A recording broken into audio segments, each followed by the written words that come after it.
આ જ્યારે આ સોશિયલ મીડિયા અને ફોન ને ઇન્ટરનેટને એને કારણે છોકરાઓ સૂતા નથી, ખાસ કરીને શહેરની જવાની મોડે સુધી જાગે, 2 વાગ્યા સુધી, 2:30 વાગ્યા સુધી. એટલે એક અભ્યાસ, એક સ્ટડી એમ કહે છે કે અત્યારનું શહેરનું જે યુથ છે એ સ્લીપ ડિપ્રાઇવ્ડ છે.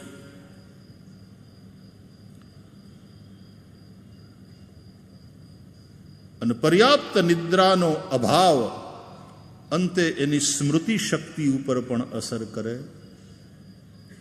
એના સ્વાસ્થ્ય ઉપર પણ એની વિપરીત અસર થાય, સ્વભાવ પણ ચીડિયો થાય, અલ્ટિમેટલી એના ઓવરઓલ પરફોર્મન્સ ઉપર, એના વ્યવહાર ઉપર એની અસર થાય અને માણસ પાછો પડે, નુકસાન કરે.